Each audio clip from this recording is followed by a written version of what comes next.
And we are live. Welcome to the Process Bedhead Edition. It is Wednesday, January 12th. I am Josh Engleman, and we're here to break it all down. 9-game Wednesday slate. We know what we're getting into here. Wednesdays are the big days. We got a lot to talk about. Did not play last night. We'll talk about that in a second. But first things first, hit that like button, subscribe to the channel, hit the notification bell so you know when everything goes live, and then go follow me on Twitter, at Josh Engleman. Did not play last night. Ended up at the vet with the pup for a couple hours. Not the dog that I brought on stream. Our other dog, our pug, who is 12.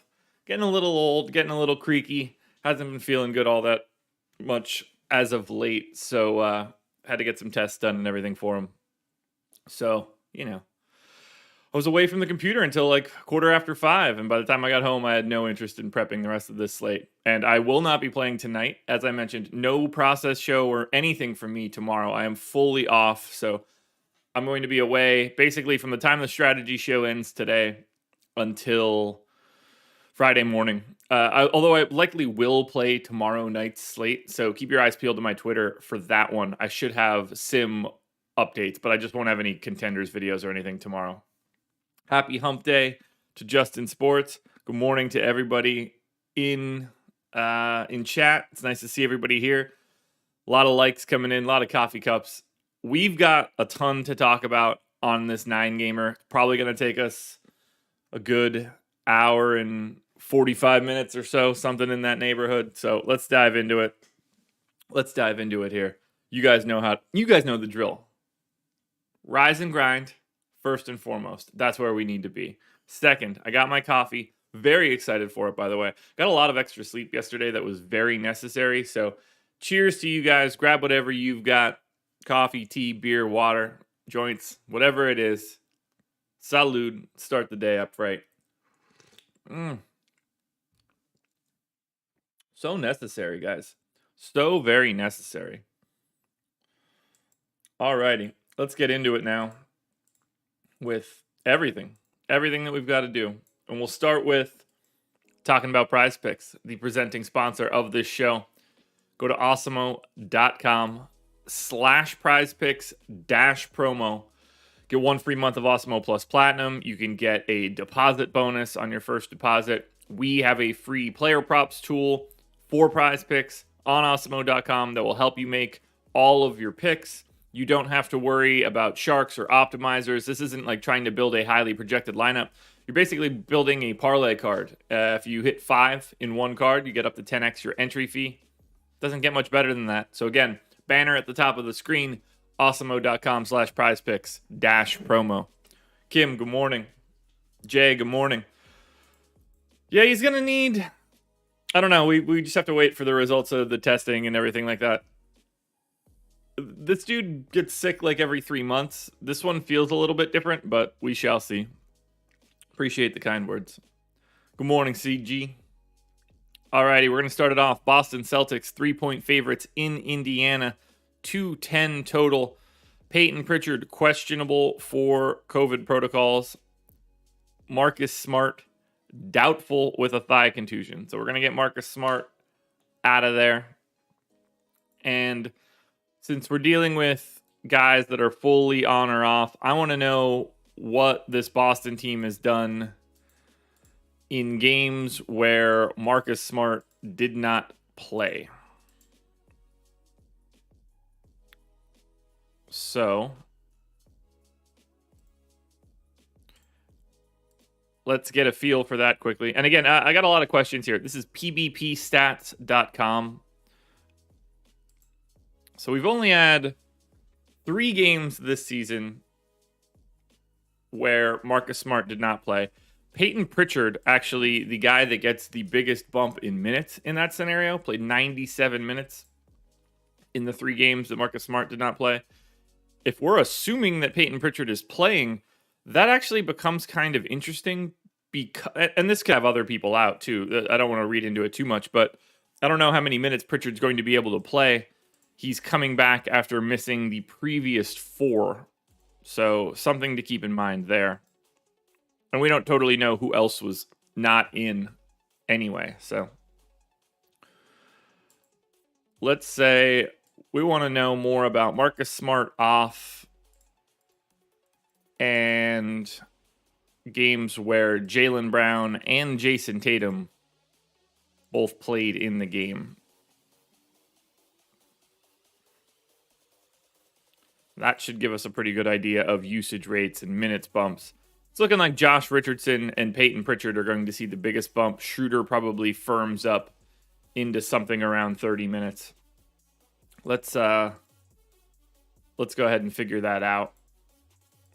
So I'm going to bump up Dennis Schroeder to 30. I'm going to give Peyton Pritchard 18. I'm going to take Josh Richardson up to 29. And then we're going to need to add 1 additional person to the rotation. And honestly, that could probably be just about anybody. I don't think much else is going to change.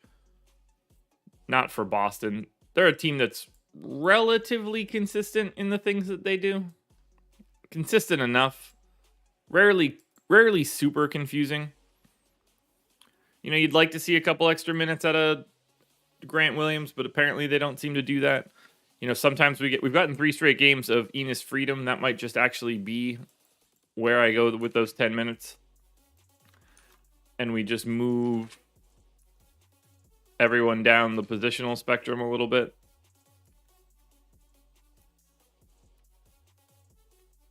Something like that. And I don't imagine these rates change all that much. Maybe a little bit of a bump to assist rates. Yeah, we have seen Horford play in the low 20s the past 2 games. Grant Williams got a little bit of a bump this last time out. I don't think that's a long-term change.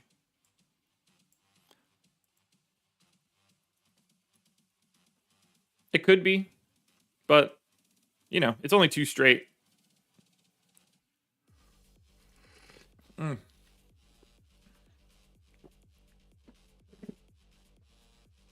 I got itchy ankle. All right. Let's just take a quick look at those rates that we pulled originally. We've got Jason Tatum, 33.5% usage rate in that time. So that is at least mildly interesting because we know Jaylen Brown has also played in that game. So I am going to bump Jason Tatum up a little bit. I think that is reasonable. Jaylen Brown, on the other hand, actually sees a little bit lower usage rate, which I wouldn't totally expect. I'm not going to move it from his normal, but I am going to give a little bit more to Tatum. I didn't say on, right? Yeah, played in game. You know, Schroeder ends up seeing a little bit less, which is weird. I wouldn't expect usage to move around like this, but apparently it has in situations where Marcus Smart is not on the floor. So I don't really think I need to change anybody else here. Robert Williams usage rate in at 10% is about right. Josh Richardson in at 17 is about right. Al Horford in at 17 is about right. So I don't really have anybody else I want to change. I think Boston is just that kind, like it's just that easy this for today at least. For Indiana, I have no idea who's in or out, so I'm hoping that this is an easy one.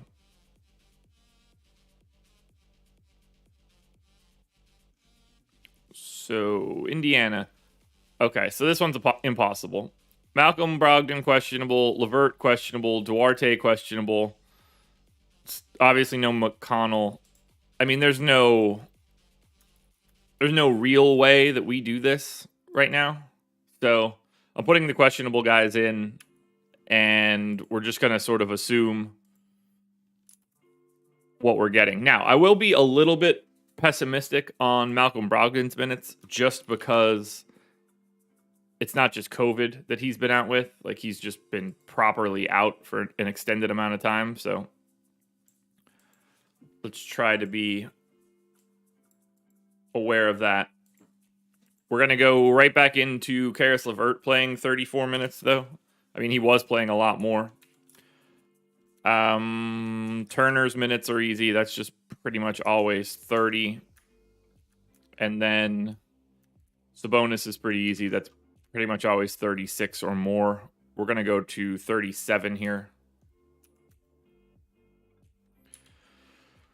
I'm going to assume that Justin Holiday maintains like a decent chunk of time, but a little bit less with Duarte potentially back. And then I think the rest of it is just going to hash itself out. So we give Brissett his backup run, and he seems pretty firmly into like the 19-minute range.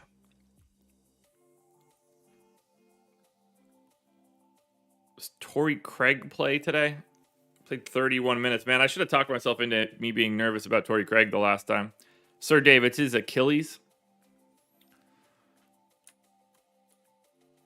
I'm going to say... I mean, maybe we don't even get Sykes or... You know, Lance playing about 22 minutes seems reasonable to me now. Maybe we get... Man, I feel like I'm just missing minutes somewhere. I got to get Duarte in there. Duarte's minutes actually could be anywhere. I'm going to go with like 22. He could play upwards of 28, though. Yeah, Cantor. For some reason, I feel like that's not going to happen. That leaves me 18 for the final guy. I guess it's going to be Jeremy Lamb. So I'm going to go with something like this. And if everybody's back, this team just becomes wildly uninteresting. They just sort of become like their normal selves. So I don't really have too much that I want to change here. Assuming everybody is back in, you know, we get 24.5% usage out of Brogdon. It's 17.5 out of Turner. Justin Holiday does minimal work. Sabonis does his normal 23% usage rate. LeVert sticks back in at 27. Not a lot to like here for Indiana if everybody's back. So let's go ahead and look at Boston. For Boston, no real priorities. You know, Tatum for 9,500 looks okay. Dennis Schroeder for 4,800 on DraftKings looks okay. But this is a 9-game slate. I don't see a single priority on Boston. And Indiana looks significantly worse than that if everybody's in. There's no way that we could talk about Indiana right now. With Brogdon and LeVert questionable, it just changes too much. So it's not a team that we really need to dig into. And it's not really a great game. Even if those guys are in, like, it's not like it's opening up the greatest value anyway. So let's go to next game. Charlotte, 5.5-point dogs in Philadelphia. For the Hornets, Everybody but Kelly Oubre is healthy, and that's what we had this last time out. So we should be able to match up this rotation pretty easily to their game from Monday. And in typical Charlotte fashion, they didn't replace Kelly Oubre in the starting lineup or in the lineup at all. They simply just went to an 8-man rotation. I don't always feel like that's going to be the case, but I mean, that's what they did, so we're going to move these minutes around. We're going to go to LaMelo at 34. And I'm thinking Charlotte's going to be popping up here quite a bit. We saw PJ Washington play 27. We saw Mason Plumlee play 22. So they did play alongside of each other, but not nearly as much as you would have really expected. This feels like a day where you get a little bit more, especially if they're going to be shorthanded by an extra guy. It feels like a day where you get a little bit more Plumlee at the 5 because Joel Embiid, obviously. So I am going to take Mason Plumlee to 24. I'm going to give PJ Washington the other 24. And then I'm going to assume that he gets to 26 in this matchup. Miles Bridges played 41 minutes. I think that I have to assume that he's going to play 36. Jalen McDaniels is in for 18. That is also a spot where I can remove minutes if I need to. I don't think that's going to be a problem. We're going to take Gordon Hayward to 35. That's going to allow me to take Cody Martin all the way down to, or all the way to 28.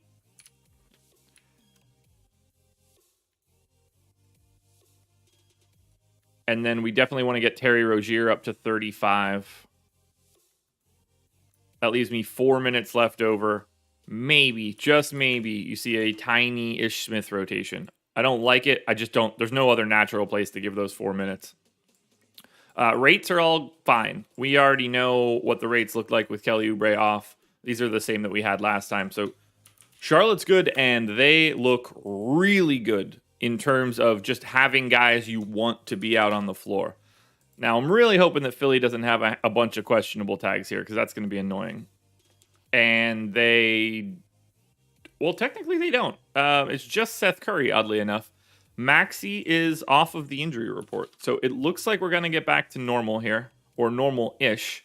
So let's go ahead and pop in all of these minutes. We're going to take Joel Embiid to 33, Andre Drummond to 15. We're going to assume that Tyrese Maxey steps right back into his normal role. He's missed 4 games. I'm going to give him 32 minutes. I think that makes some sense. I think that we have to assume that Seth Curry is playing. And if that's the case, I think he is largely the backup and playing slightly more minutes. So we get him to 34. Clearly, we get George Niang in for whatever minutes we expect out of George Niang. We'll call it 18. That allows Tobias Harris to play his 35. We see Matisse Thybulle playing pretty heavy minutes on a regular basis. I have no reason to suspect that's not going to happen. So there's 28 for Thybulle. Danny Green's minutes seem pretty locked into like 20-ish, something in that neighborhood. I'm going to go 22. And then I've got 23 minutes left over for Furkan Korkmaz. And that's just it. That's the Philly rotation. Yeah, that seems pretty cut and dry. Now, rates all need to change because we've got Maxey back. So we go back to what amounts to our normal Philadelphia rotation.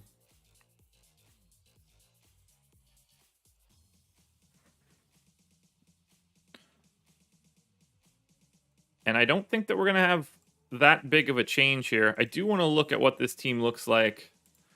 I basically want Maxey's usage in games that I know Harris and Embiid play.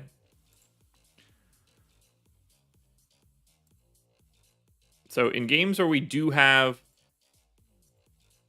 Joel Embiid and Tobias Harris in the game, what is Tyrese Maxey's usage rate? Everybody else's is normal. Maxey, 20.45. Now, I don't totally trust it. So what I also want to do is add Tyrese Maxey as a starter. Now, I know that's going to shrink this a little bit, but that's going to assume that Maxi's playing a bigger chunk of his time alongside Embiid. 525 minutes, 20% usage rate. I am going to stick with that, which means that I'm probably going to stick with this clear across the board and not really make any changes. So let's see now, because we've got Tobias Harris's usage rate correct too. Seth Curry's is probably a little high, if I'm being honest, but that'll be fine. I think that works for Philly. The more interesting piece of this game, which is surprising to me, is Charlotte. So LaMelo Ball, if we take him to 34 minutes, if he's playing a fully competitive game, then LaMelo at 8K on FanDuel and 8,700 on DraftKings is the first guy that I'm going to say is a core piece for today. Miles Bridges, Terry Rozier, and Gordon Hayward all look good. Cody Martin looks good. PJ Washington and Mason Plumlee look reasonable on DraftKings. But LaMelo Ball is the key piece here. 1.3 fantasy points per minute. If he is playing 34 minutes, he is the best play on Charlotte and the best play we've seen so far. On Philly, clearly Joel Embiid is a guy that you want to play on any given slate. 1.6 plus fantasy points per minute. Matchup against Charlotte is also fantastic. I think Tobias Harris is interesting for 7,800 and 7,700, but no real priority. Tyrese Maxey, on the other hand, to me, is a priority. Now, I'm not totally comfortable with the rest of these rates, so I need to look at the assist rate of Tyrese Maxey. 10,028 possessions, 61 assists. That's 6% per possession. So it's a little high. And then I guess I don't really need to change his rebounding, but it is, he has 53 defensive rebounds in that time. That's a 5.1% rate. So I don't even really need to change those. It's the usage rate that's tripping me up. But again, if you know that Tobias Harris and Joel Embiid play in a game and that Tyrese Maxey started, so we're assuming that they're starting alongside each other since those guys just always start. I don't have anything to add here. Like, Tyrese Maxey does have that kind of rate. So he's projecting very well for me.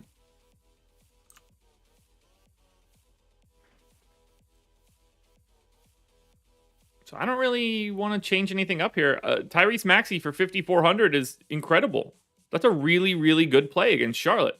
Now, we have no idea how many minutes Tyrese Maxey can play today, but if we know that Tyrese Maxey starts, Tyrese Maxey is the best play that we've seen in the first two games.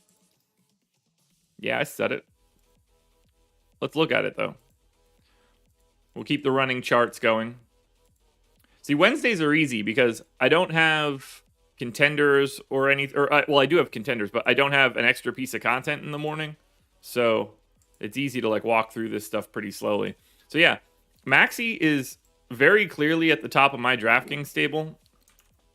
Now he's probably a little overrated on my plus minus because he does have a very big standard deviation. But on FanDuel, he's 2. He's behind LaMelo. It's the $800 price difference there. Like, they're $3,300 apart on DraftKings and $1,800 apart on FanDuel. Maxey has a value on DK. Fire him up, man. Looks real good. 2 games down. Orlando Magic. 8-point dogs taking on the infighting Washington Wizards.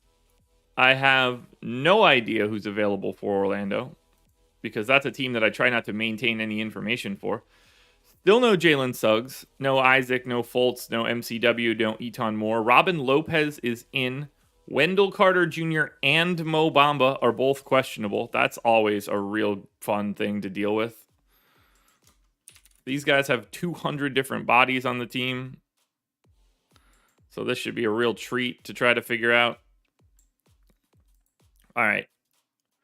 So we've got Cole Anthony in for 33 minutes. He's been up to 35 again. So now that he is working his way back to it, you know what? This entire rotation can just go away. Who are we kidding? 35 minutes for Cole Anthony.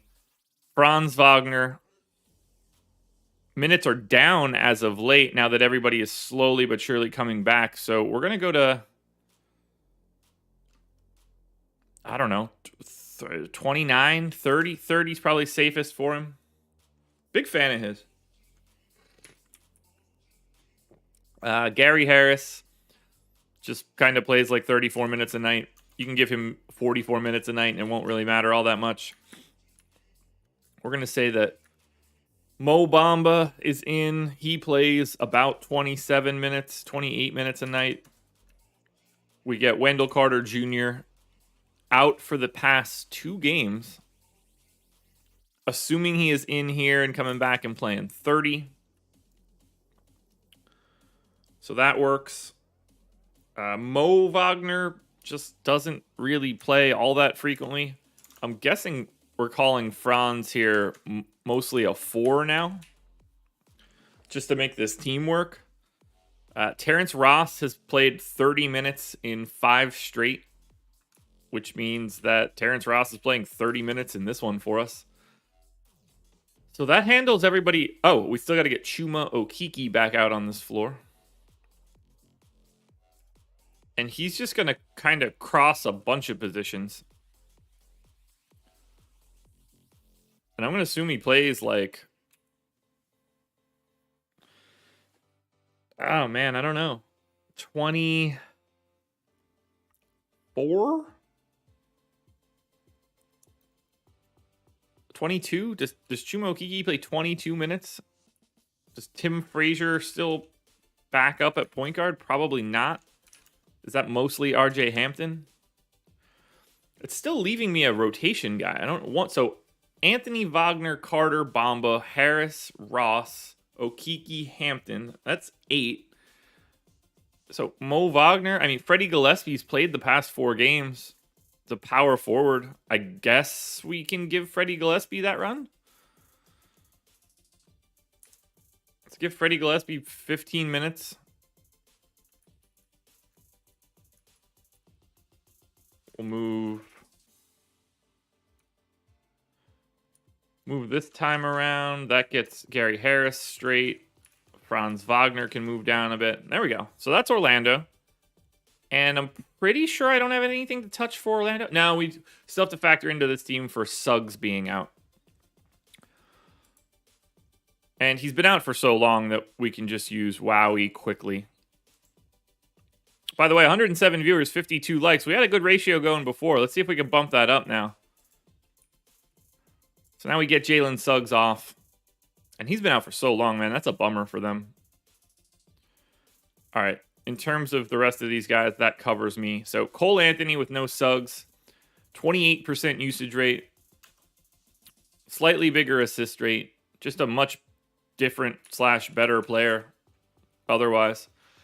22% usage rate for Franz Wagner as well. He gets to see a little bit of a bump. Gary Harris does very little. Mo Bamba. Mo Bamba with a much smaller usage rate than I was expecting in this sample.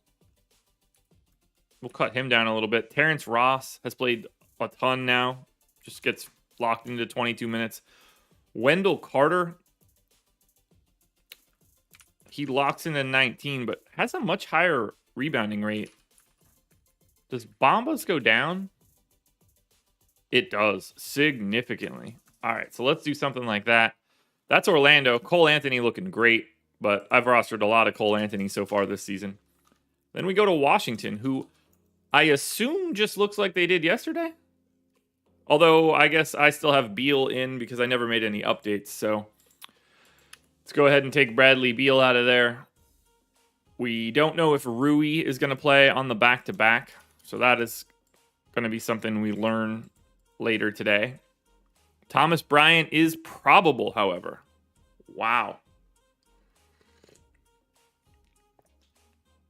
And I don't know at all what they're going to do with that information. So, we'll start it off here. Spencer Dinwiddie gets 33 minutes. Because Bradley Beal is out. Howell Neto is clearly still the backup. And I think he's probably good for like 20 minutes. Corey Kispert is the guy that gets the benefit here. I think he's just sort of in for about 28 minutes, which really makes it easy to hash out the rest of these guys. Well, easy is a relative term, I guess. We're going to get Denny up to 18.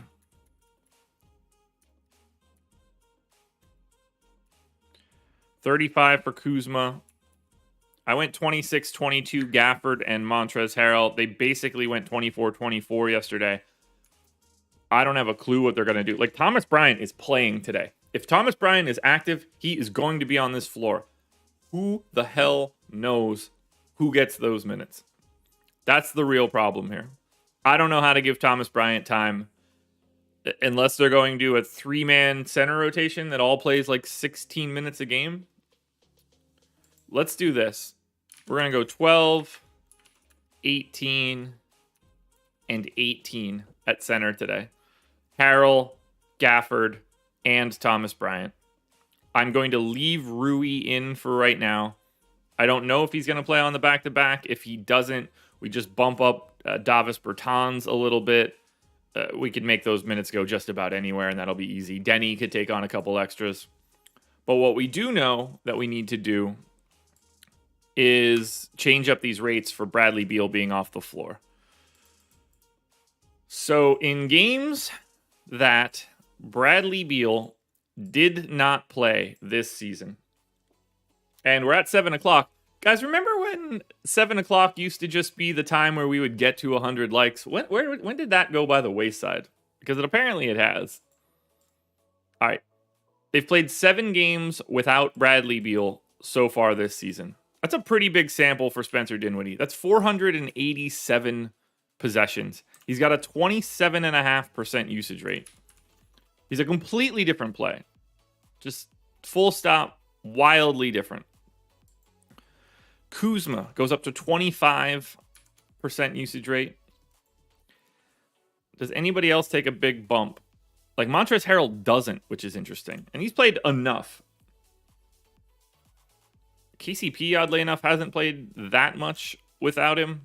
He doesn't do too much different. Corey Kispert's the only other guy that would matter a lot, and you see he does get that bump. But Corey Kispert, 15% usage rate in games where he's not active. So that covers the usage for this team. Nobody else is really relevant in this moment. I definitely need to check assists, too. So Dinwiddie's got 487 possessions with no Beal. He has 63 assists. That's a 13% assist rate per possession. It's a massive bump. So I am going to kick that up a notch. Kuzma has played 459. So we're going to go 490, 459. That's easy.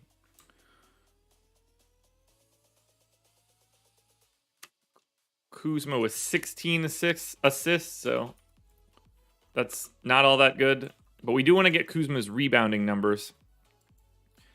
And his defensive rebounding rate in 450 possessions is 58 boards. That's a 12.8% rebounding rate. Much higher than you would normally expect. Just to double check it. 58 defensive rebounds in 459 possessions. So there we go. 12 and a half. I'm going to take it up to at least 12 because I think he deserves that rate bump. That's important for him. But that's all of Washington. So this game's going to have a couple extremes, but nothing too crazy.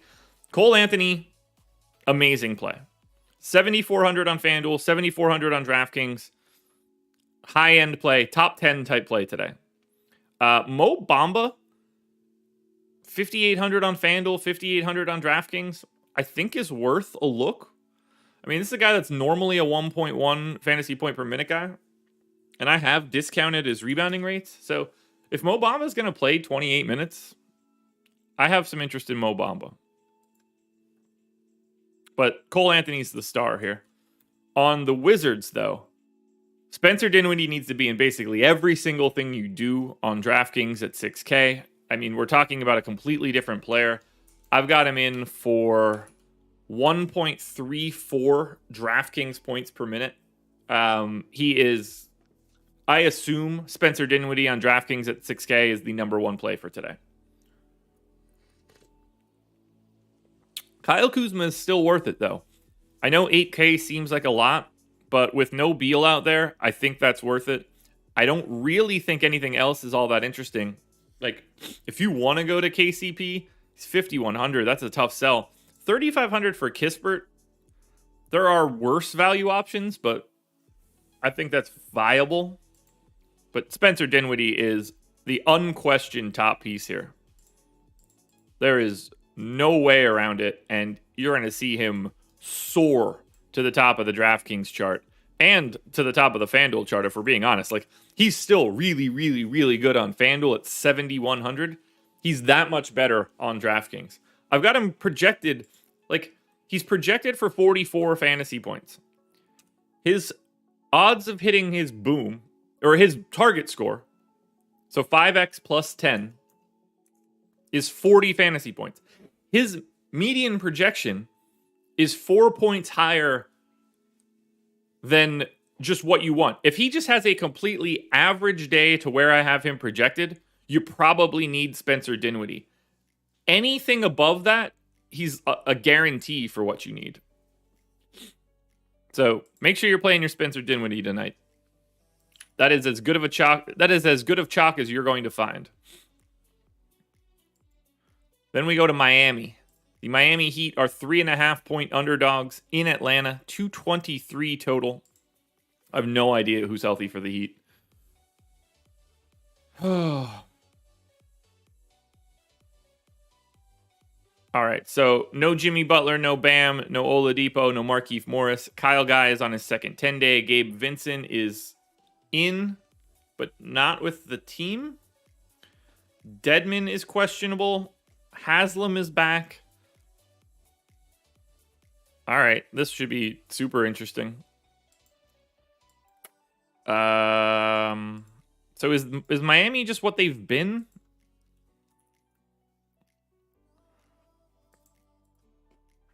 You know, we get Kyle Lowry in for 36 minutes. We get Tyler Hero in for 36 minutes. Is that just too much? Should they be 35 and 35? All right. I could do that. 35 and 35 for Miami. Done. Yurt 7 in for 32 minutes. I see no reason to think that I should be doing something else there. We can certainly take Chris Silva's minutes out. We'll take Caleb Martin's minutes out and Duncan's minutes out and Kyle Guy, Max Strus. So Yurt 7 in. PJ Tucker in for 30. I'm perfectly happy there. Oh, they have? So they have been playing Chris Silva. So I guess the assumption is that Dwayne Dedmon can play today. So let's give Dwayne Dedmon the backup center run. We're going to say PJ Tucker is just playing the straight up 4. I got to look at this injury report. I need to see Gabe Vincent's actual designation. No, I don't want the 3:30. Why wouldn't you not show me 4:30 and 5:30?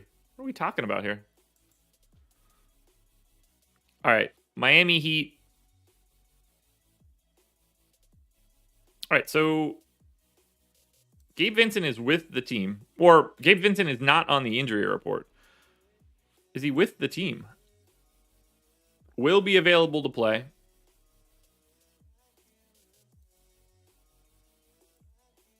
Is Jimmy Butler really questionable?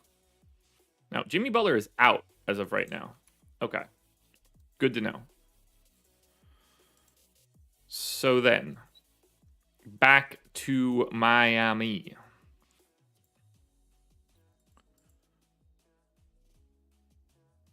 How many minutes does Gabe Vincent... So Gabe Vincent was playing 30 plus minutes a game, and now he's been out for 5 games. How many minutes do we expect Gabe Vincent to play in his return? That's a real question. Because I don't know the answer to that. I really don't. I guess... Like, I'm fine with Lowry. I'm fine with Hero.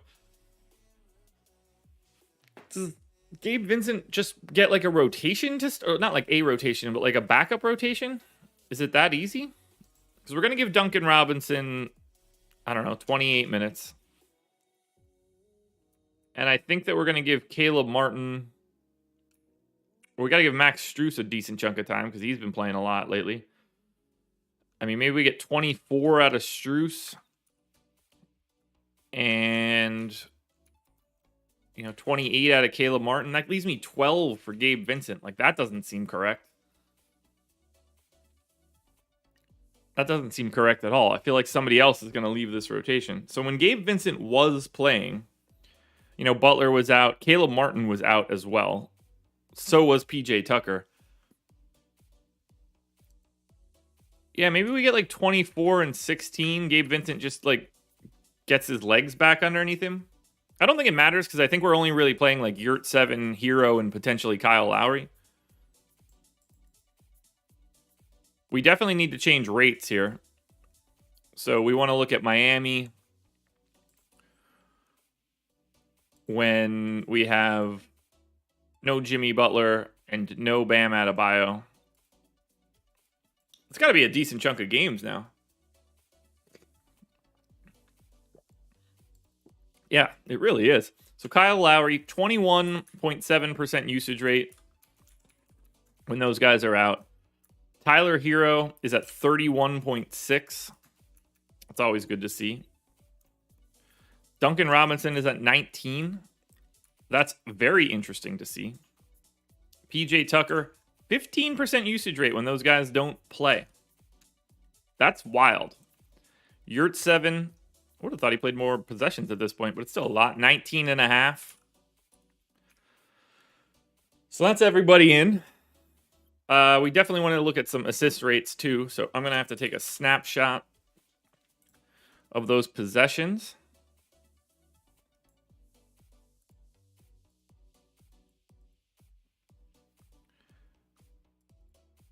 So we've got Kyle Lowry, 922 possessions.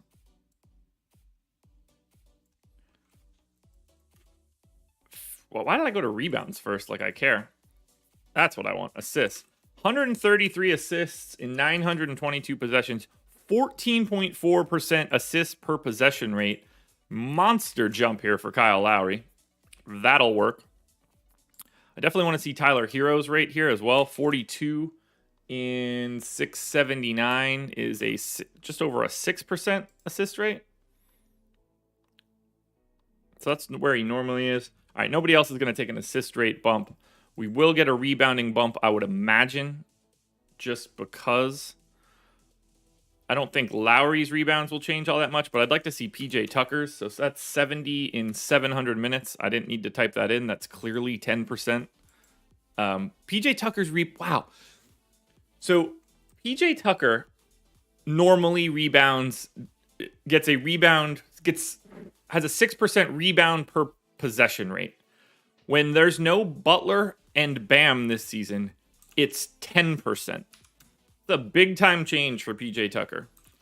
Yurt 7, probably the same. 77 in 485 is 16. So he's pretty close to that. I'm guessing Kyle Lowry's doesn't change all that much. And I'm sure Duncan Robinson's doesn't. 47 and 922 is 5. Yeah, Kyle Lowry isn't trying to pull down a bunch of rebounds when he's trying to run this team. Does Hero do anything different?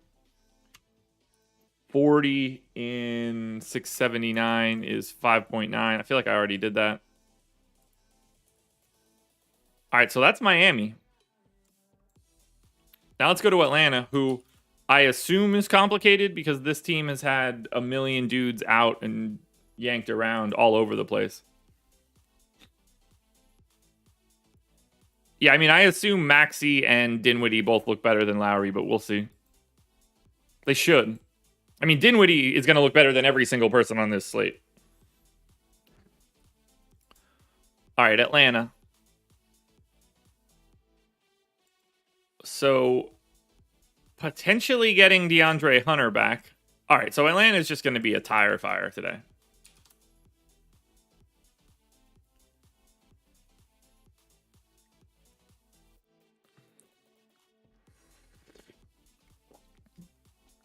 Alrighty. Atlanta. Capella doubtful. That works.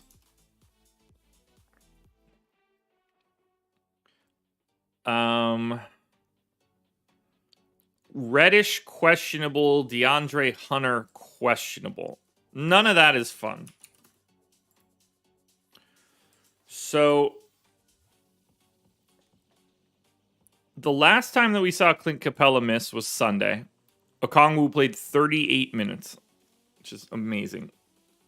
Clearly, we don't expect that to happen. But I'm going to give Okongwu 32. We didn't see Gorgie Dieng, which means that we got John Collins as the backup, which is what I want. I want them to trade Capella.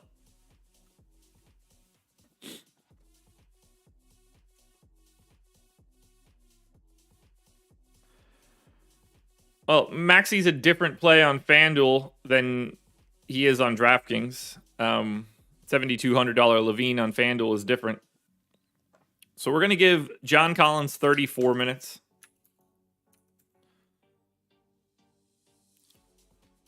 Gallo now in at 18. That makes some sense.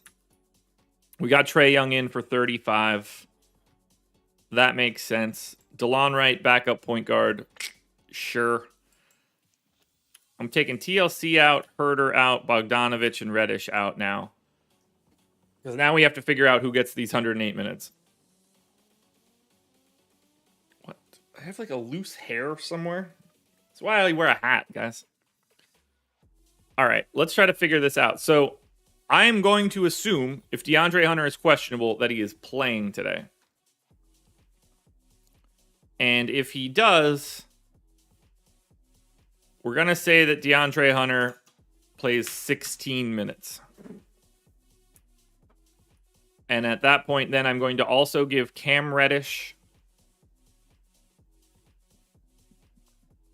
He played 3 minutes on Sunday, 13 the night before. We'll go 18 so that I can give Bogdanovich 32. We can give Kevin Herter 32. That leaves me 10 for TLC. Got it. Got it.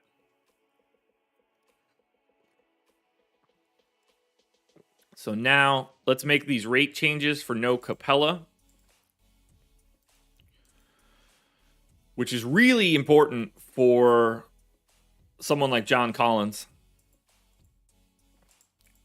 So if we say games that Clint Capella did not play, everybody else is essentially available for this team. So they've played 3 games without Capella. This is important for John Collins rates more than anything else.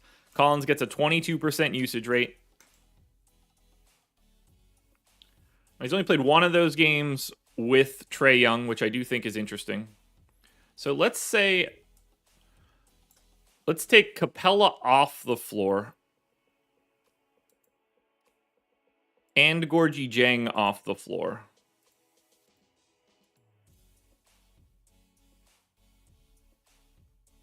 Although I guess that one actually wouldn't be the biggest issue. But it is Gorgie Dieng, right? Is he not even available for me to click on? Evidently, no.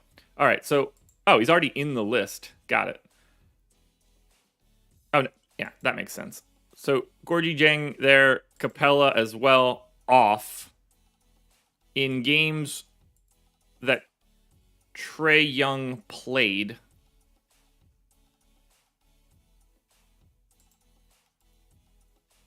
That should give us a really good idea of what John Collins does. There we go. Collins, yeah, 22% usage rate. The rebounding rate will be the big piece. Trae Young, 35% usage rate.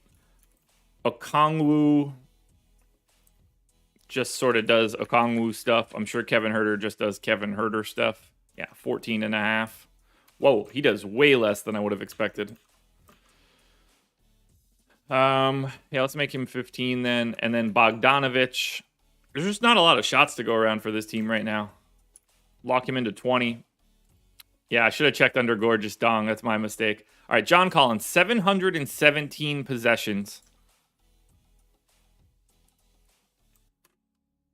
76 defensive rebounds.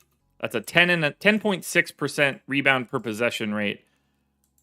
It does go up quite a bit not having Clint Capella on the floor. Everybody else's rates should basically be the same. So that's Atlanta. Here we go. Miami. Man, we are taking our time here, but I think we're doing good work. Omer Yurtseven to me is the best play on Miami. 6,800 on FanDuel, 6,900 on DraftKings. There's obviously replacement value at center, so while he looks good individually, there's just going to be a lot more centers that look good. By the way, hit that like button. We're pretty close to 100. Tyler Hero on FanDuel at 6,500 looks really good. That is a really nice price tag for a guy that's going to play 35 minutes in a competitive game and have the highest usage in the game that isn't Trae Young. And then I think Kyle Lowry looks perfectly fine as someone you could work into lineups. On the Atlanta side, Onyeka Okongwu is going to join Spencer Dinwiddie in every cash lineup by anybody that's functional. If you don't have them both, stop playing DFS. If you play someone that doesn't have both Okongwu and Dinwiddie in a cash lineup, then you should write their name down and always play them. They are the two best plays on the day right now by a mile. John Collins on DraftKings at 7,400. Also very, very, very good. So let's look at how this all adds up now when we add Atlanta into the list. We get Onyeka Okongwu and Dinwiddie as the top two plays on FanDuel. Yurtseven is close too, but Okongwu, Dinwiddie, absolutely. On DraftKings, Dinwiddie is still on a completely different tier. Okongwu is right there with Maxey. So Maxey, Dinwiddie, Okongwu are the three clear top plays on DraftKings in my eyes. They are guys that I don't really think you can get away from. But on DraftKings for Collins at 7,400, that gets him into the Kyle Kuzma, Joel Embiid, LaMelo Ball tier. Guys that you should be getting, 25-ish% of probably. Looking really good. Really, really, really good. All right. Still have 5 more games to go. Dallas is next up on the list. They are 1.5-point favorites in New York. And for some reason, I just opened up Slack. That was not necessary. All right. For Dallas, Luka is off the injury report. Porzingis is out. Willie Cauley-Stein is out. So this should be pretty easy to do for Dallas. I mean, we know kind of what we get out of Luka and Porzingis when they're in and out. Theodore, that doesn't make a ton of sense.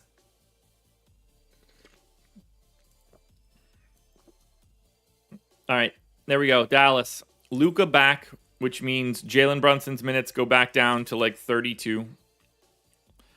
I'm going to cut out this entire rotation just to make my life easier. Because we get Brunson in for 32. We're going to pop Luka Doncic in for... Well, I'll handle Luka next. We'll give him, standard issue 35. We know Dwight Powell starts at center. Plays, 24 minutes, 23 minutes. 23 works. Let's stretch this bad boy out a little bit since they play a bunch of randos at the bottom end.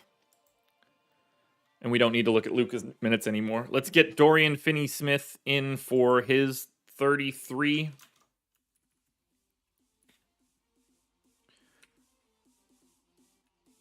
So who else is playing center? Maxey. Marquise Chris is playing like a very minimal amount of time. So let's give him 8. It appears to just be Maxey. Moses Brown got like nonsense rotations, but I'm not counting that. So we're going to say Maxey Kleber's playing 30 minutes, I guess. That works. Then we work our way down the positional ladder. Actually, let's give Marquise Chris 10 minutes. That way I can fill the 4 as well. Yeah, that works. We'll say Tim Hardaway Jr. is playing 28 minutes. Give Reggie Bullock 20. We'll give Josh Green 20. That leaves me 9, which is a very weird amount of minutes to have left. And I guess I'll just give those to Sterling Brown, who played 9 minutes. So I guess that all makes sense. Who did I give minutes to that isn't viable? Who is breaking Dallas right now? Oh, I gave Dorian Finney-Smith's minutes to Carlick Jones. I was wondering why my entire sheet just broke. That didn't make a ton of sense. Alrighty. How many games has Dallas played without Kristaps Porzingis this year? The answer to that question is 14. How many of them had Luka Doncic?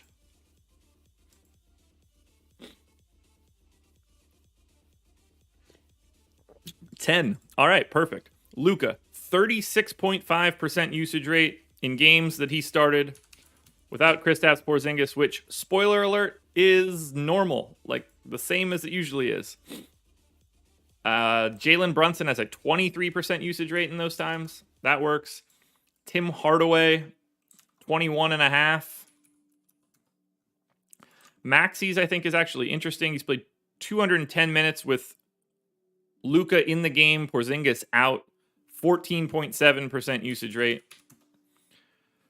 We'll get Dorian Finney-Smith in for his 16% usage rate in those games. That's interesting. We'll bump that up. And then Dwight Powell gets 14. Shouldn't really matter for him.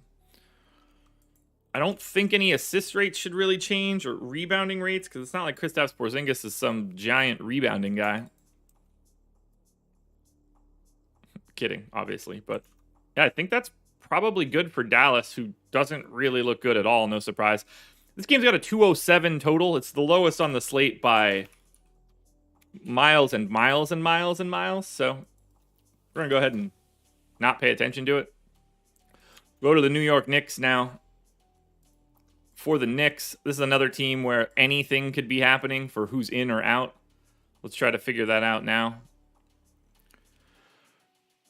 Questionable tag on Kemba. Questionable tag on Nerlens Noel. Knicks last played Monday. No Kemba, no Noel. And Noel's been out since before Christmas.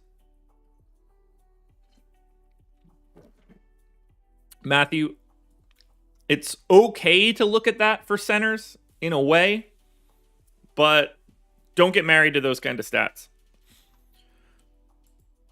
All right, so look, if Kemba's back, Kemba has not played a game in 2022.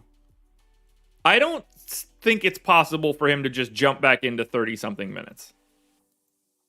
I am going to put him in, but I don't think he just comes back into like a full rotation. That makes no sense to me. I think that we still get Alec Burks starting and playing big-ish minutes.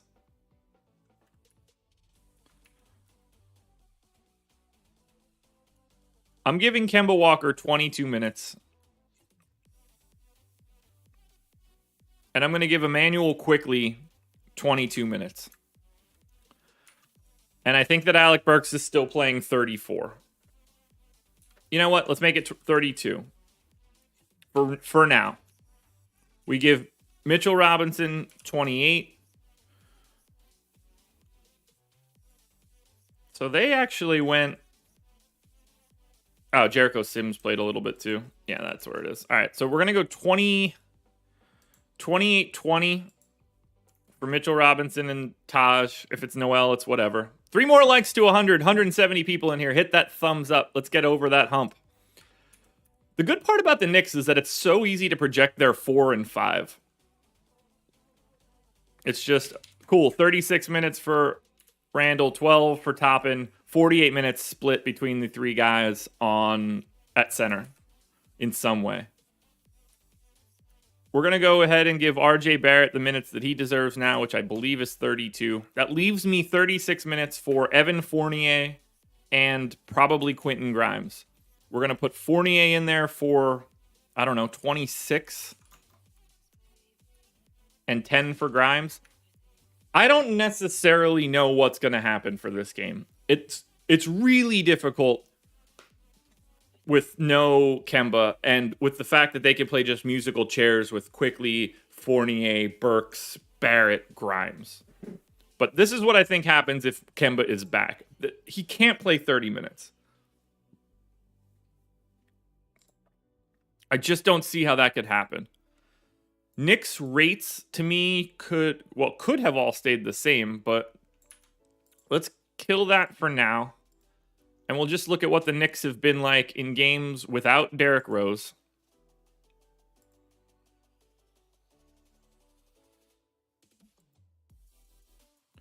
I don't think there's anybody else that I need to take off there. And let's say that in these games, Julius Randle played. And let's say that Kemba Walker played, because that's really the piece that we want the most. Usage rate for Randle in those situations, 24.75 in the 5 games where we didn't have Rose, but we did have Kemba. Kemba in those times. This can't be right. Do I have this in exactly 2? There we go. That makes more sense. That makes more sense. Julius Randle, no Rose, Kemba in, 27.5% usage rate. So now it makes more sense. Alec Burks in this game, which I think is the most interesting piece, 19.5% usage rate. Fournier, 23% usage rate. Just for shits and giggles, we could put Kemba in, but he won't matter. RJ Barrett is the most interesting piece here. That's a 21.7% usage rate. Big time discount to Barrett if Kemba is in. And then Mitchell Robinson just doesn't matter. So that's where we stand here on... Actually, Burks rebounds. 448 possessions.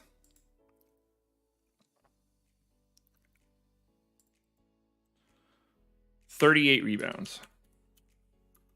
8.5. Wow, he really does get more rebounds than I was expecting. Okay.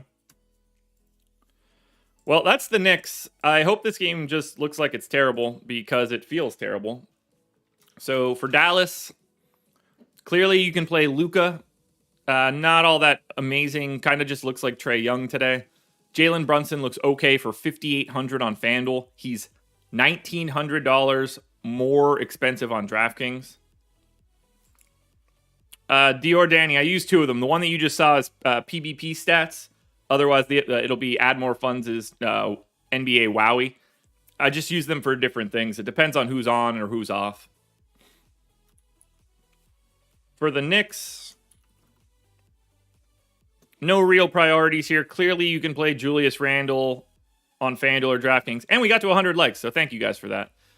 Clearly, you could play Burks. And, some of these guys are going to look a little bit better if Kemba ends up out, but there's nothing here for me if Kemba's playing with any sort of volume. 4 more games to go. Next up, Houston at San Antonio. For Houston, Eric Gordon is apparently available. It looks like we might be getting Şengün back. Armani Brooks probably doesn't matter. So we're going to go ahead and give Şengün the backup center run to Christian Wood. And this one's probably pretty simple.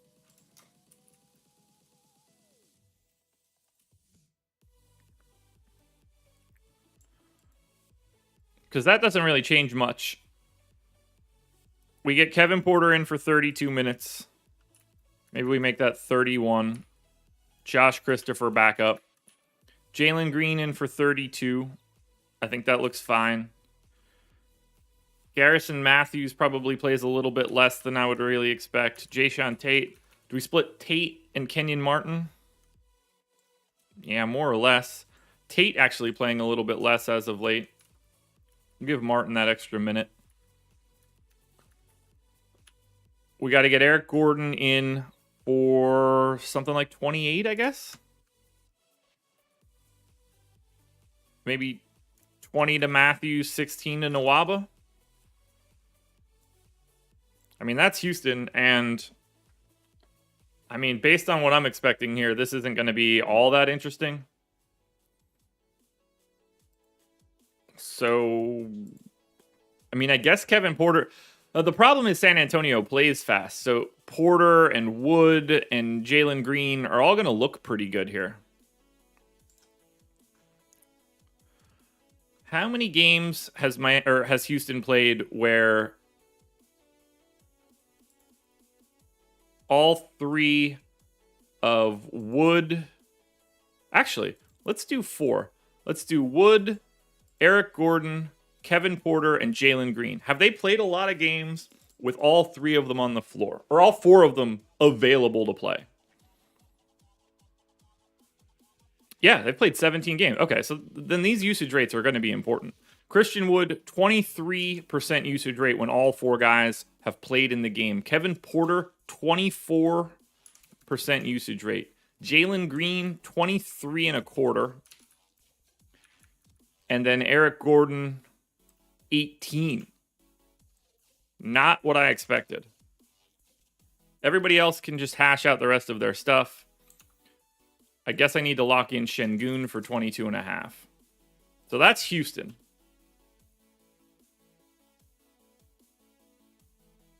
Then we go to San Antonio.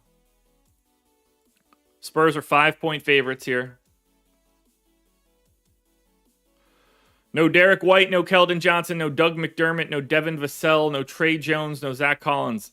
Thad Young can play, as can Jock Landale. So this is the same as it's been.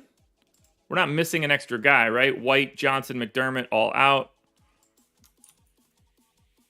So this has been the San Antonio rotation that we've had. I'm going to go 34 minutes on DeJounte. We've got 19 in for Tyler Johnson. Seems about right. We've got 30 minutes in for Jakob Poeltl. Yes. 18 minutes in for... I had Drew Eubanks. I'm going to make that now Jock Landale again.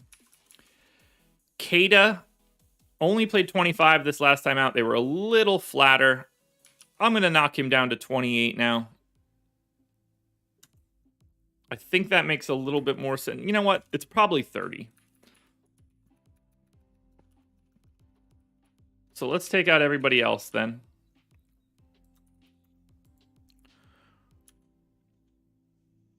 So that's Cada in at the 4 for 30 minutes.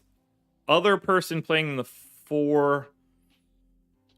I mean, they're just going to play Drew Eubanks or Devontae Caycock or something here, right? I'm going to give Caycock the backup 4 run. I mean, I know that's not like really his position, but that appears to be what they're doing. Maybe that should be Drew Eubanks, but I don't know. I don't think it matters which one I pick. Bryn Forbes seems pretty set for like 24 minutes. Lonnie Walker seems pretty set for 30 minutes.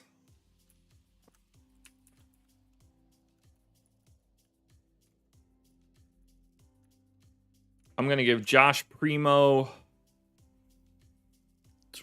28 minutes, which leaves me 9 or 10 left over for someone random. Joe Wieskamp, there it is. Welcome to it. I mean, Thad Young should be the guy that's playing the 4 in this scenario, but they just don't play him, so...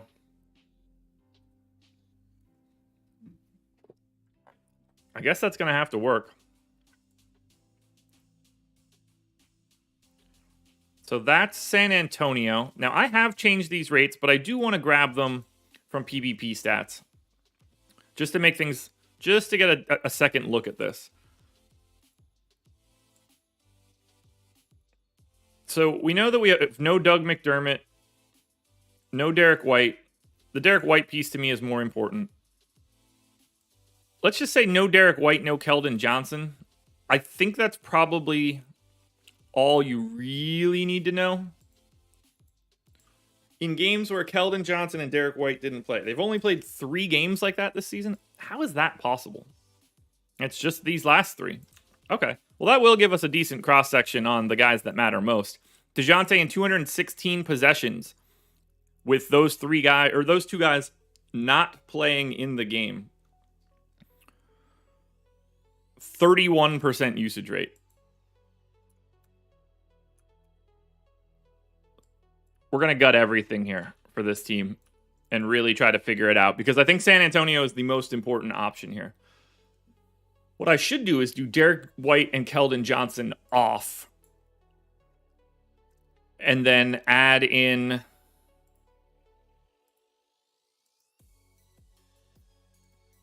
DeJounte Murray playing in the game. Is there anybody else I should add to that, though? Probably Lonnie Walker. Does that make this bigger? Does he still have 30% usage? Nah, it comes down a little bit. Let's go 29. That'll make me feel a little safer.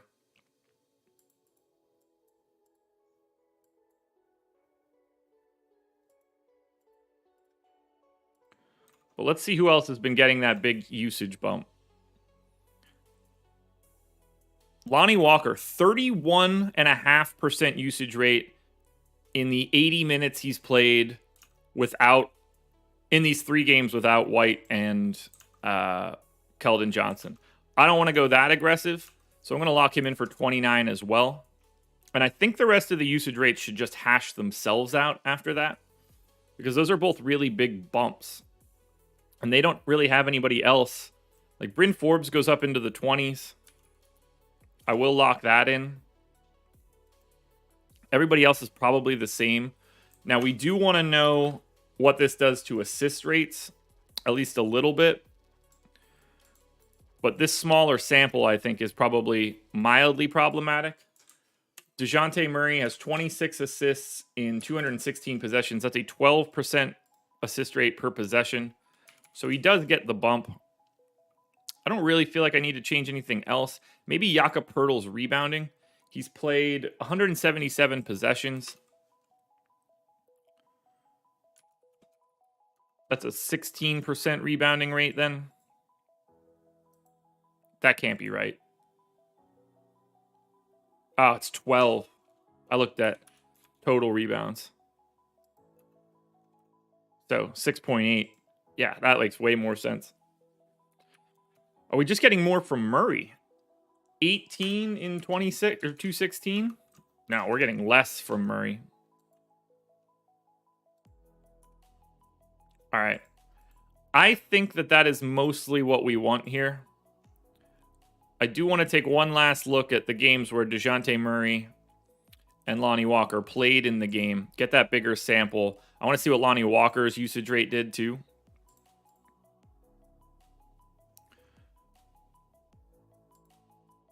So when Derek White and Keldon Johnson just aren't on the floor, but DeJounte Murray and Lonnie Walker are on the floor, or playing in general. Yeah, they both dropped down to like 27. So I think splitting the difference there makes some sense. So that's San Antonio, which means that we're done this game now. We're already an hour and 14 minutes in. We've got 3 more games to go, but I think this is probably the most in-depth show we've done so far. So I'm really happy that you guys are here for it. Christian Wood looks great. This is a Spurs team that is 5th in the league in pace. Houston is 2nd. This is a track meet. So we've got Christian Wood looking really good. Kevin Porter looking really good. Jalen Green looking really good. Now, I have been high on Houston as of late, and they suck. This is a team with no backbone. But on the surface, these are 3 really, really nice plays across both sites. Wood and Porter in particular, really difficult to want to get away from if you think that this game is even mildly competitive, and there's no reason to suspect it shouldn't be. So that's who I'm looking at from Houston. On San Antonio, I mean, this whole starting 5 basically looks incredible. Murray for 9,700. Yes, please. I got him at 1.53 fantasy points per minute on FanDuel. Jakob Poeltl looks really good in the 6s, but again, center's easy to fill. Lonnie Walker, you can make a case as a better play than DeJounte Murray relative to salary. 4,600, plus you get shooting guard and small forward, so he's a little bit more valuable positionally. Both guys look incredible. Keita Bates-Diop looks great if you think that he can play 30 minutes. Josh Primo looks really good if you think he's playing 28 minutes, and I think those are both reasonable outcomes. So let's add in these last 2 games and see where everybody actually lines up. So on FanDuel, it's still Okongwu at the top, Dinwiddie second, and then we get this 3-man tier of Lonnie Walker, LaMelo Ball, and Yurtseven. And then we probably get like another tier here. And then this one is probably a bit bigger. But that's sort of what we're looking there for, like 4 tiers at the top. On DraftKings, though, it's Dinwiddie as the clear top spot. And then this 4-man band, Okongwu, Walker, Maxey, Murray. Very difficult to separate those guys. But I think Lonnie Walker's got to be ahead of Tyrese Maxey just because of the position. But lots to like at the top of the DraftKings board today. 3 more games to go. We're probably going to be going past 8 o'clock here, so glad to have you. I don't know what I just did there to unfilter everything, but let's go to Cleveland. 6.5-point dogs in Utah. I don't know what's going on for Cleveland right now, but I assume they're pretty normal because I know unless something new has happened, this should be the same rotation. Yeah, so it's just Okoro out. We've been seeing... So, like, Chetty can get extra minutes. It could be Lamar Stevens. They can bounce around there. I don't really have anybody else I want to change here.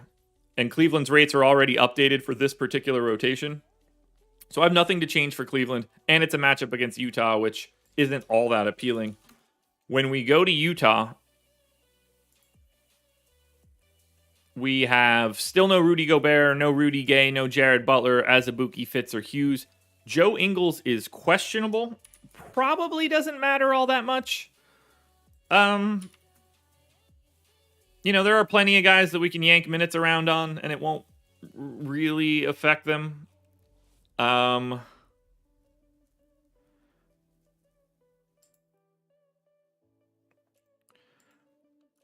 I guess that we can assume Hassan Whiteside can play 30 minutes, particularly in this matchup. I don't know why Eric Paschall isn't playing more right now, but he isn't. If I want to get Joe Ingles back on the floor for 26 minutes, Trent Forrest is just the guy that loses that time. Trent Forrest and Daniel House out.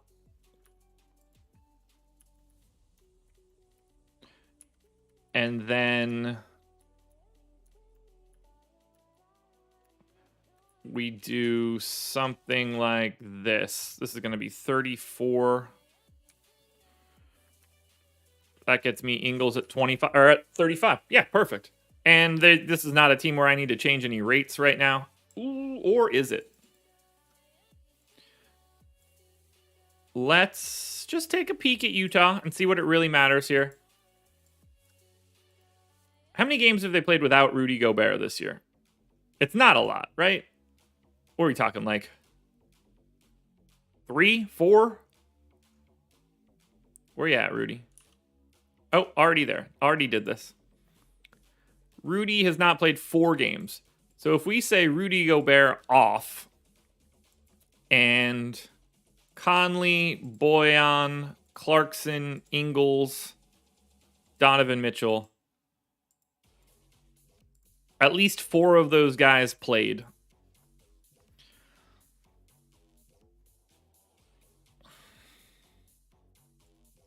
We get a usage rate. Like, that's where we get all of Whiteside. And that's Whiteside playing, 19 or getting 19% usage. That's Mitchell with 34, which I think we want to do. Clarkson's in at 26. I'm guessing we want to get Boyan right too there, 22. Conley, I'm assuming, just soaks up whatever. Yeah, Conley's just goes down. Royce O'Neal's is clearly irrelevant always. Joe Ingles, I guess we do want to know.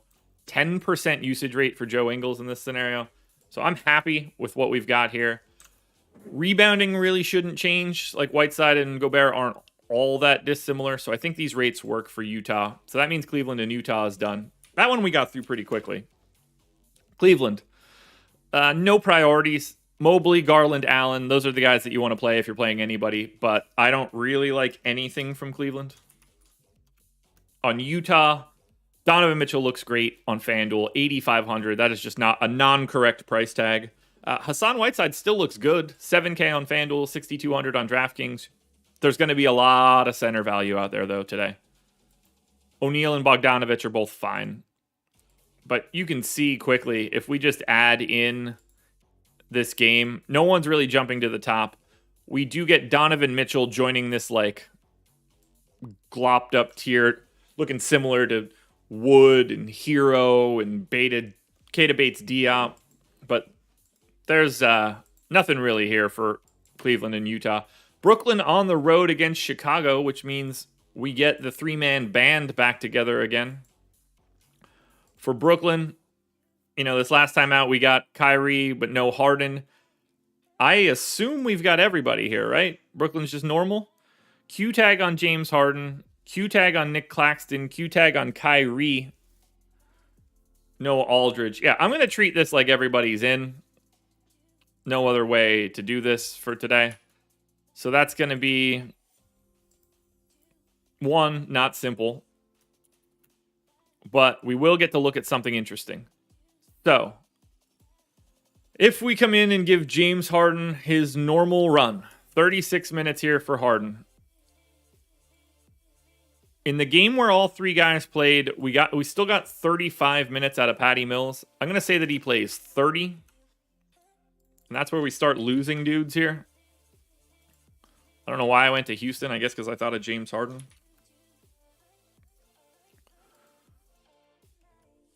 We got Kyrie in for 34. There's 36. We're taking everybody else out of this rotation. Claxton in for 28. We'll say 26. We'll take Blake to 10. We'll take Day'Ron Sharpe to 12.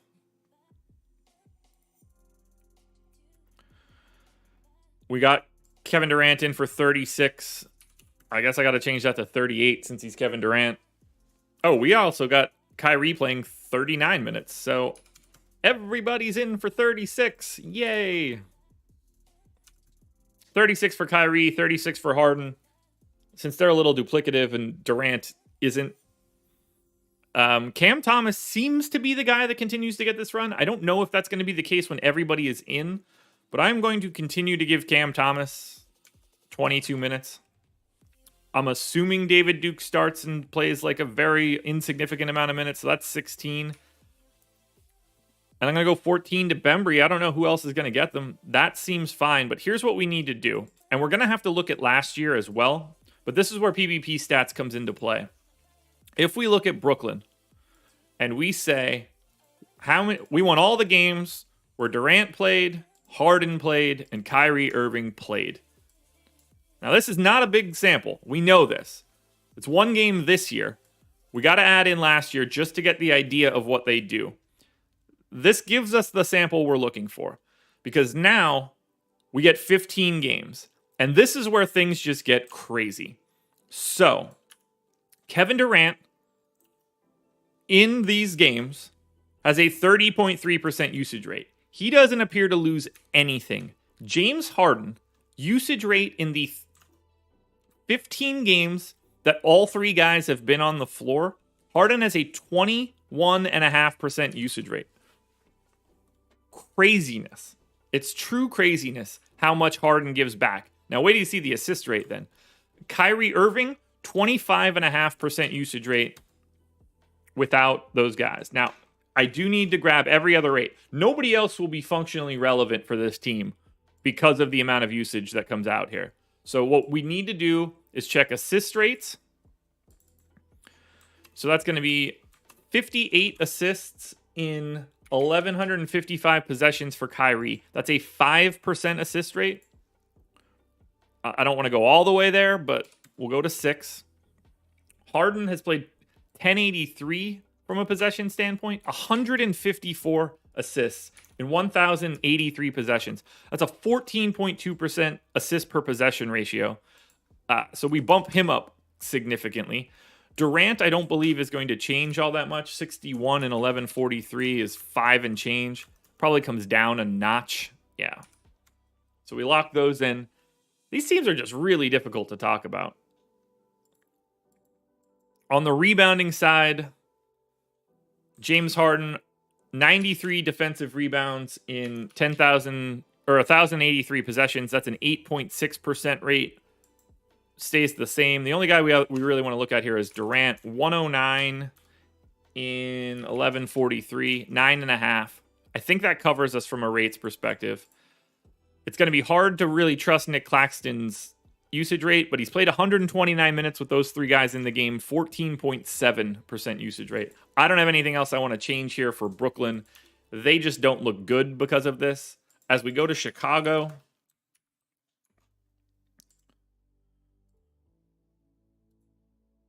let us look at the Bulls. Do they have anybody back? Q-tag on Caruso. Still no Javonte Green. I guess we're putting Caruso back in here, right? For now. We're talking about Caruso hasn't played in months. So we're going to give him 20 minutes.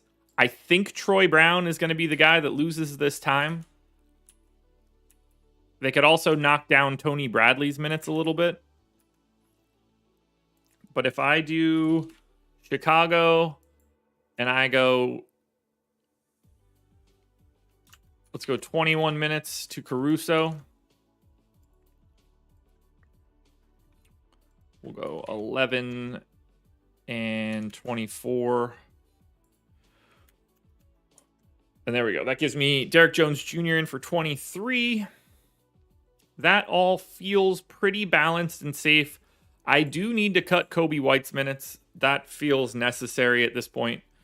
Let's take him down to 28. Give 2 more to Dosunmu. And I don't really have to change anything for the Bulls rates because we know what's going on here. I do want to look, how bad is Kobe White's assist rate when we know that we have... all right, so we want DeRozan, Vooch, Levine, Lonzo. What is the usage rate of Kobe White when all 4 of the good dudes are available? He played 17 games like that. Kobe White still has a 20% assist rate. Interesting. All righty. I don't have anything else I need to change here for Chicago, so we can sum this one up quickly. Brooklyn is expensive. Kyrie is the only guy that you would want to get to on both sites with any confidence, just because his price is in the 8s. Harden for 9,800 on FanDuel, I think, is reasonable. Hard to justify Durant, though. There's just not much here for Brooklyn. For Chicago, Zach LaVine's $7,200 price tag on FanDuel is very weird. He looks good. Good, not great. I'd say Lonzo is the best bull at 6,800 on DraftKings, but you're mostly just rotating through DeRozan, Levine, Vooch, and Lonzo. Let's save this so we don't have to worry about it breaking.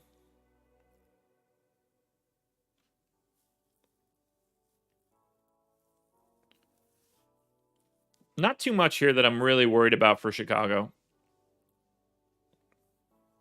There's just so many mouths to feed, it's hard to pick. Let's close it out. Final game. We've been going for an hour and 30 minutes. I said we were going to go an hour 45 before we started. Looks like that's true. Jeremiah Johnson, that doesn't matter at all. It's just a visual. It all adds up to a total. That's the only thing that matters. All right, Lakers, 2.5-point favorites in Sacramento. We've got Russ available, LeBron available, no AD, no Kendrick Nunn. So this is just standard issue Lakers rotation. I don't even think we're going to need to change anything here. We've got Russ in for 35 minutes. We've got Malik Monk in for 33 minutes. Stanley Johnson in for 20 is probably too many. Dwight Howard. Let's go 18, 14 maybe. Melo in for 26, sure. LeBron in for 36, sure. THT could be anywhere. Avery Bradley can be anywhere. Reeves can be anywhere. All right, that's the Lakers. I don't have anything that I really want to change, but I do want to look at these rates. If we say we have no AD,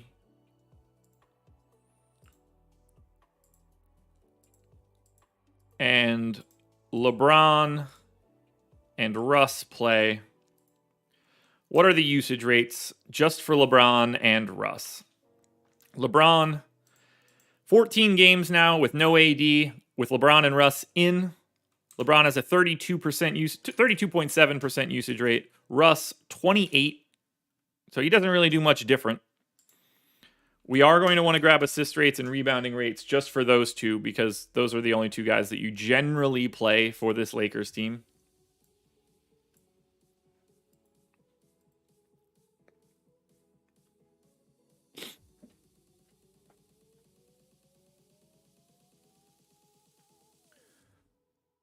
So from an assist perspective, LeBron has 91 assists in 1,068 possessions. That's at 8.5% rate. That's actually lower than what it normally is. Makes sense. He should shoot more. I'm going to sneeze. Maybe.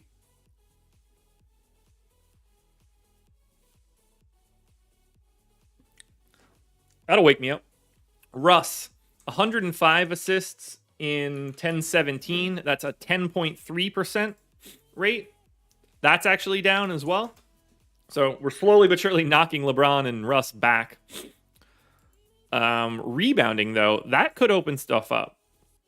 So we've got 105 defensive rebounds for LeBron. That's basically a 10% rate. He's a little bit higher than Russ. 101 rebounds in 1017. That's basically a 10% rebounding rate as well. That actually locks in. So I don't believe I need to change anything else here. So that's the Lakers.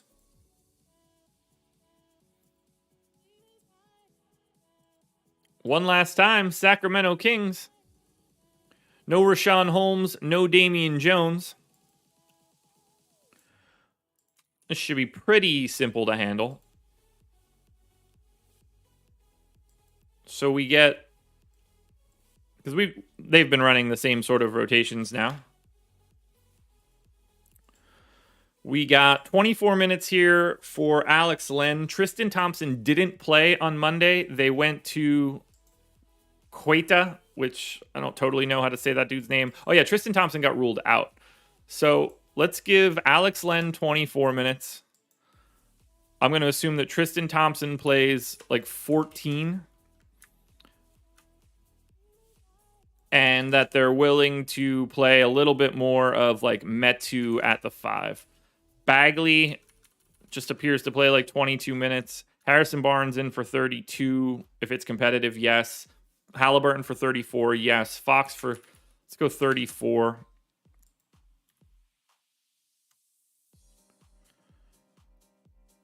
Maybe Terrence Davis isn't the guy that's going to be getting all this run, and it's going to be more Metu.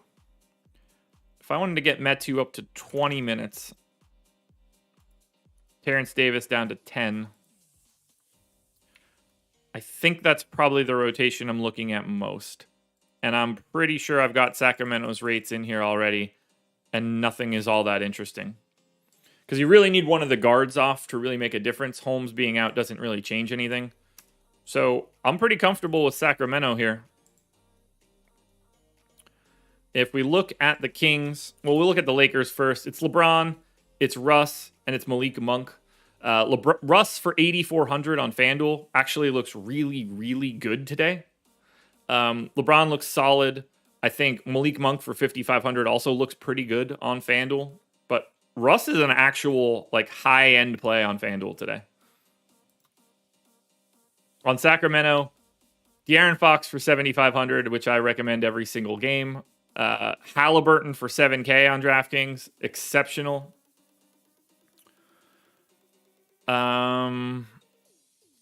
Harrison Barnes is solid across both. And Alex Len for 4K is the value center. We made it through the slate, people. We did it. We did it. Now it's time for optimals. First one up. FanDuel.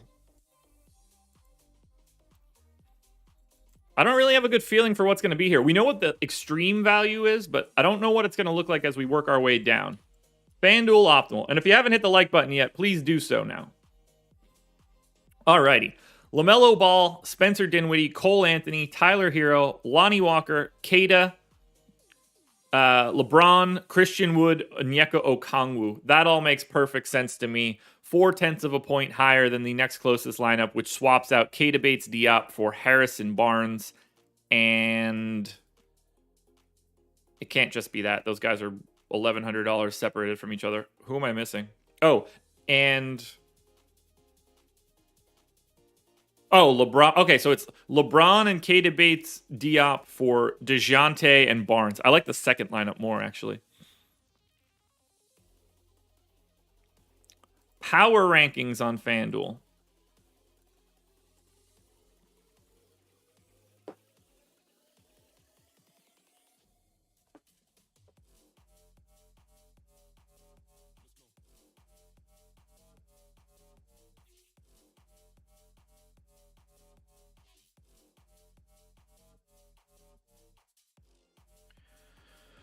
Lonnie Walker looking like the top play of the day for me. Onyeka Okongwu is also right next to him, so that could flip either way. But it's Walker and Okongwu is the two best FanDuel plays.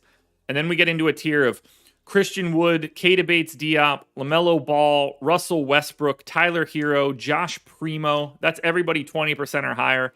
Dinwiddie still looks good, but the price is higher here. Monk, Anthony, Levine, Barnes, Mitchell, all looking pretty solid.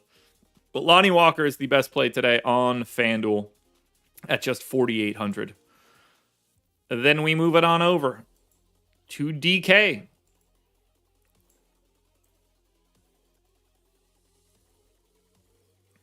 Optimal lineup on DraftKings.